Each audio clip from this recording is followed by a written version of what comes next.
दोस्तों, हिंदू धर्म में जन्म से लेकर मृत्यु तक 16 संस्कार होते हैं और इनमें से सबसे अंतिम संस्कार है दाह संस्कार, जो व्यक्ति के मरने के बाद उसके परिजनों द्वारा किया जाता है। इस संस्कार में कई खास रस्मों का पालन किया जाता है जो मान्यता अनुसार आत्मा को मुक्ति दिलाने के लिए जरूरी होते हैं। ये नियम बड़े विचित्र है। अधिकतर लोगों को इसकी सही जानकारी नहीं होती है और अगर होती भी है तो आधी अधूरी। गरुड़ पुराण में बताए गए ये नियम केवल मान्यताएं नहीं है, बल्कि इनका आधार आध्यात्मिक और वैज्ञानिक दोनों ही है।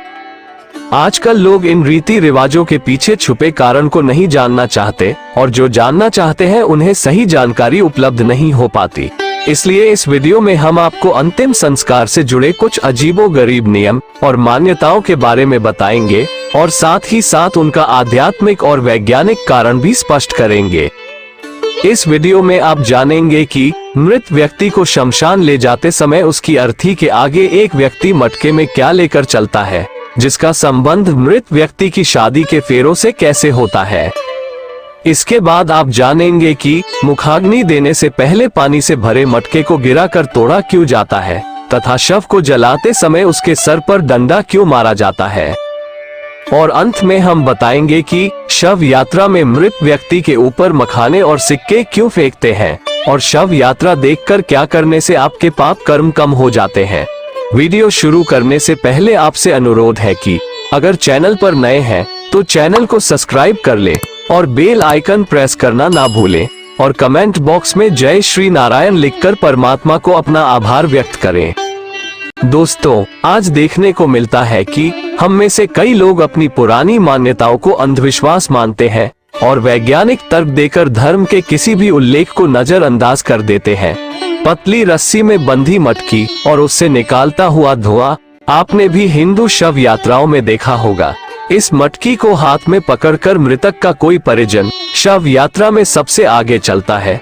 फिर शमशान घाट पहुंचकर इसी मटकी की अग्नि को घास पर रखकर सुलगाया जाता है और इसी से मृतक का दाह संस्कार किया जाता है। यानी कि घर से लाई गई इसी अग्नि से मृतक का शरीर जलाया जाता है। मृतक के घर से लाई गई अग्नि से ही अंतिम संस्कार करने के पीछे एक खास वजह है। दरअसल दूल्हा दुल्हन जिस अग्नि के फेरे लेकर वैवाहिक जीवन में प्रवेश करते हैं, उस अग्नि को मंत्रोच्चारण से घर में स्थापित कर दिया जाता है। अनजान व्यक्ति इसी अग्नि का उपयोग हवन, यज्ञ, पूजन इत्यादि में पूरे जीवन करता है। यहाँ तक कि मरने के बाद भी इसी अग्नि से ही दाह संस्कार किया जाता है। पुराने समय की इसी प्रथा की मान्यता के रूप में आज भी घर से अग्नि जलाकर सुलगा हुआ एक उपला मटकी में रखकर शमशान ले जाया जाता है और फिर इसी से मृतक का दाह संस्कार किया जाता है। आइए अब बात करते हैं कि मुखाग्नि देने से पहले पानी से भरे मटके को गिराकर तोड़ा क्यों जाता है। दोस्तों, अंतिम संस्कार के दौरान शव को चिता पर लिटाकर मृत व्यक्ति का लड़का या कोई अन्य परिजन पानी से भरा घड़ा अपने कंधे पर रखकर चिता के चारों तरफ परिक्रमा करता है। इस घड़े में एक छेद होता है जिससे पानी निरंतर गिरता रहता है। परिक्रमा करने के बाद ये घड़ा जमीन पर गिराकर तोड़ दिया जाता है, जिसके बाद ही शव को अग्नि दी जाती है। आइए जानते हैं ऐसा करने का धार्मिक और वैज्ञानिक कारण। दोस्तों, शास्त्रों के अनुसार हर चीज नश्वर है। सजीव से लेकर निर्जीव तक सभी एक निश्चित समय पर नष्ट हो जाते हैं। हिंदू धर्म के अनुसार जीवन एक छेद वाले घड़े की तरह है जिसमें आयु रूपी पानी हर पल टपकता रहता है और ऐसे ही बूंद बूंद करके मटके से गिरते गिरते वह पानी कुछ ही समय में खत्म हो जाता है। ठीक वैसे ही जैसे किसी जीव की आयु एक निश्चित समय पर समाप्त हो जाती है। जब आयु खत्म हो जाती है तो निष्प्राण शरीर जमीन पर गिरकर नष्ट हो जाता है। इसी के प्रतीक स्वरूप घड़े को जमीन पर गिराकर तोड़ दिया जाता है। इस प्रथा से समाज को विरक्ति का संदेश मिलता है और मृत आत्मा का अपने संबंधियों से मोह टूटता है। दोस्तों, अगर आपको ऐसा लगता है कि इसके पीछे सिर्फ अंधविश्वास है तो आपको बता दें कि ऐसा बिल्कुल भी नहीं है। दरअसल इसके पीछे एक ठोस वैज्ञानिक कारण है। पुराने समय में शमशान घाट नहीं हुआ करते थे। ऐसे में शव को खेतों में जलाया जाता था।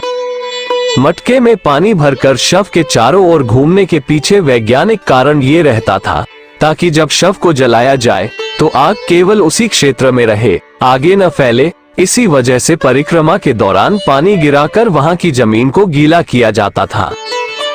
दोस्तों, अंतिम संस्कार से जुड़ा एक नियम और भी विचित्र है, जिसके अंतर्गत जब मृत व्यक्ति का शव चिता पर जल रहा होता है तो उसके सर पर जोर से डंडा मारा जाता है। इस क्रिया को कपाल क्रिया कहा जाता है। कपाल क्रिया जितनी विचित्र है उतनी ही महत्वपूर्ण भी है। आइए अब बताते हैं इसका आध्यात्मिक और वैज्ञानिक कारण। गरुड़ पुराण के अनुसार शव को जलाते समय यदि उसका कोई अंग शेष रह जाए तो इसको अशुभ माना जाता है। शास्त्रों के अनुसार दाह संस्कार की क्रिया से मृत व्यक्ति का अगला जीवन प्रभावित हो सकता है, इसलिए घी और कपूर के प्रयोग से शव को पूरी तरह जलाया जाता है। कई बार पूरा शरीर जल जाने पर भी सर नहीं जल पाता, इसलिए डंडे से प्रहार करके उसे तोड़ दिया जाता है, जिससे वो पूरी तरह जल जाए। डंडे से प्रहार खोपड़ी के बीचों बीच किया जाता है, जहां पर ब्रह्म रंध्र होता है। धार्मिक मान्यताओं के अनुसार जिस व्यक्ति का ब्रह्म रंध्र भेद दिया जाता है तो उसे स्वर्ग मिलता है। कभी कभी यह भी संभव है कि अंतिम संस्कार के समय यदि खोपड़ी पूरी तरह न जले तो तांत्रिक इसे अपने साथ ले जाकर तंत्र क्रियाओं में इसका उपयोग करते हैं। ऐसे में मृत व्यक्ति की आत्मा को बहुत कष्ट पहुंचता है और मृतक के परिवार पर भी संकट आता है। दोस्तों, अब आपको बताते हैं कि सर पर डंडा मारने के बारे में विज्ञान क्या कहता है। विज्ञान के अनुसार खोपड़ी की हड्डी इतनी मजबूत होती है कि उसे आग में पूरी तरह जलकर राख होने में बहुत समय लगता है।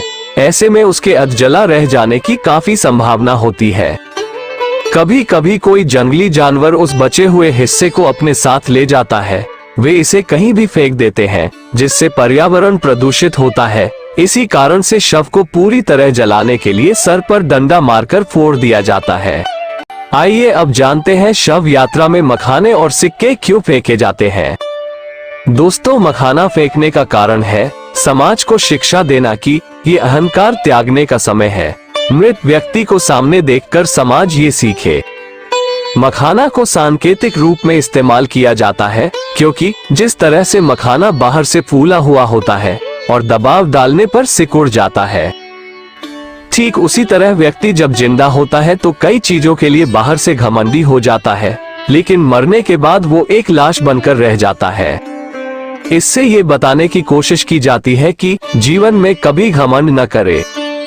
सिक्का फेंककर यह संदेश दिया जाता है कि जो इंसान जिंदगी भर उसके पीछे भागता रहा है, वह मरने के बाद अपने आसपास सैकड़ों सिक्के होते हुए भी उसे उठा नहीं सकता।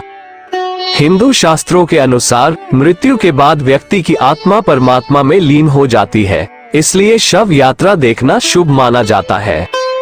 शास्त्रों के अनुसार किसी की अंतिम विदाई देखने से व्यक्ति को पुण्य की प्राप्ति होती है।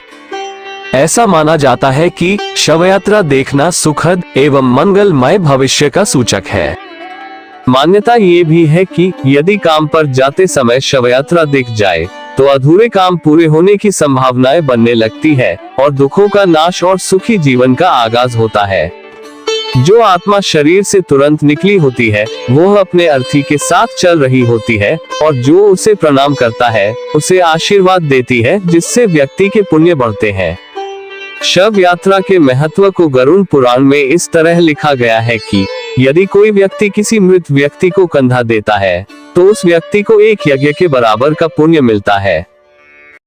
दोस्तों, आज के वीडियो में बस इतना ही। वीडियो अच्छी लगी तो लाइक करें और अपने दोस्तों से शेयर करें और चैनल ज्ञान गंगा हिंदी को सब्सक्राइब जरूर करें और कमेंट में जय श्री नारायण जरूर लिखें। धन्यवाद।